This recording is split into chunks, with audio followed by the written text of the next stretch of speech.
보안 수사권까지 없애면 누가 경찰 수사를 견제하나? 검찰개혁이라는 이름으로 검사의 보안 수사권까지 없애겠다고 합니다. 경찰 수사가 잘못됐을 때 누가 바로잡습니까? 검찰의 권한을 줄이는 것만 생각할 것이 아니라 그 권한을 없앴을 때 국민의 피해를 어떻게 막을 것인지도 함께 생각해야 합니다. 도대체 보안 수사권이 뭔가? 경찰이 사건을 수사해 검찰에 송치했는데 검사가 기록을 검토해보니 추가로 확인해야 할 사실이나 증거가 있다고 판단할 수 있습니다.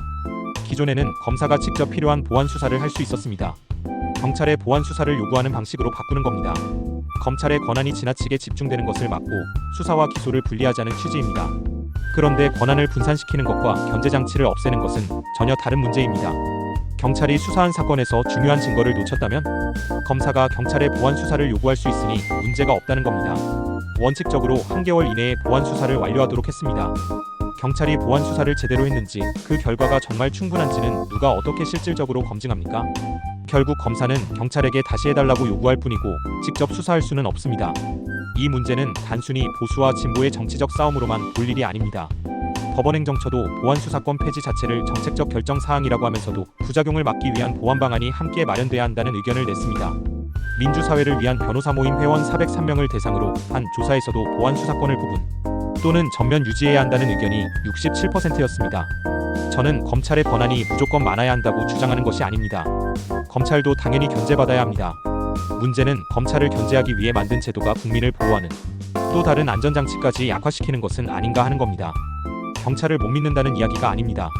경찰에도 훌륭한 수사관들이 많습니다. 하지만 경찰도 사람이 하는 수사입니다. 실수할 수도 있고 판단을 잘못할 수도 있습니다. 그렇기 때문에 수사기관에는 상호 견제와 교차 검증이 필요한 겁니다. 만약 내가 범죄 피해자가 됐습니다. 경찰에 고소했습니다. 그런데 경찰이 불송치 결정을 내렸습니다. 나는 억울하다고 생각합니다. 그렇다면 피해자가 자신의 억울함을 실질적으로 다시 판단받을 수 있는 장치가 얼마나 강력하게 마련되어 있느냐가 중요합니다. 개정안에는 불송치에 대한 이의신청 등 피해자 보호 장치를 강화하는 내용도 포함됐습니다. 하지만 제도가 실제 현장에서 제대로 작동하는지는 시행 이후에도 계속 검증해야 합니다. 국민의 인권과 피해자의 권리를 더 잘 보호하는 것이 진짜 개혁이어야 합니다. 검찰의 보안 수사권을 없앤다면 그 빈자리를 어떤 장치로 메울 것인지 그 답이 충분히 준비됐는지 국민에게 설명해야 합니다.